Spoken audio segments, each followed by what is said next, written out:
যে আমি কোনোদিন ভয় কি বলে জানতাম না, আর মদ খাওয়া ছাড়াই লাশ কাটতাম আবলীলায়, সেই আমার মনে হলো আমার বুকের হৃৎপিণ্ড যেন আমার গলার ওপরে উঠে আসছে।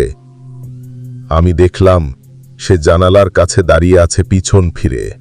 তার কোমর পর্যন্ত চুল তার সাদা কাপড়ের ওপরে, পিঠের ওপরে ছড়িয়ে আছে।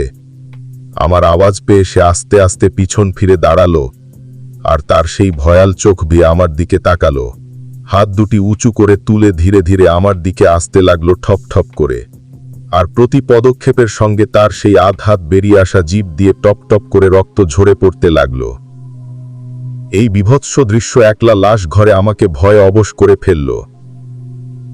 আমি যে ভয়ে চিৎকার করব, কেন জানি তা করতে পারছিলাম না। দৌড়ে পালাবো, কিন্তু পা যেন অবশ হয়ে গেছে। এদিকে সে সমানে আমার দিকে এগিয়ে আসছে। আজ বুঝি আমার আর নিস্তার নেই। কি করব আমি সেই ভয়াবহ রাতে? শুধু আমি একজন জীবিত মানুষ, আর কেউ নেই যে আমায় এসে বাঁচাবে।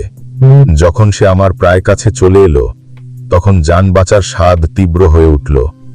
আমি প্রাণপণে চিৎকার করে অন্ধকারের মধ্যে দৌড় দিলাম।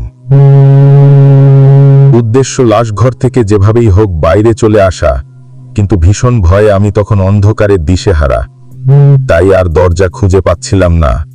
এদিকে আমি আমার পিছনে ক্রমাগত সেই ঠপ ঠপ শব্দ শুনতে পাচ্ছি, যেন আজ আমার আর নিস্তার নেই সেই পিশাচিনীর হাত থেকে। এভাবে দৌড়াতে দৌড়াতে আমি আর স্নায়ুর ছাপ সহ্য করতে না পেরে জ্ঞান হারালাম। তারপরে কি ঘটেছিল আমার আর মনে নেই। পরদিন আমাকে জ্ঞান হারা দেখে হাসপাতালে পাঠানো হয়, সেখানেই আমার জ্ঞান ফেরে। তারপরে বেশ কিছুদিন আমি রাতের সেই ভয়াবহ দৃশ্যের কথা ভেবে রাতে ঘুমাতে পারতাম না। আজও সে কথা ভাবলে আমি ভয়ে শিউরে উঠি।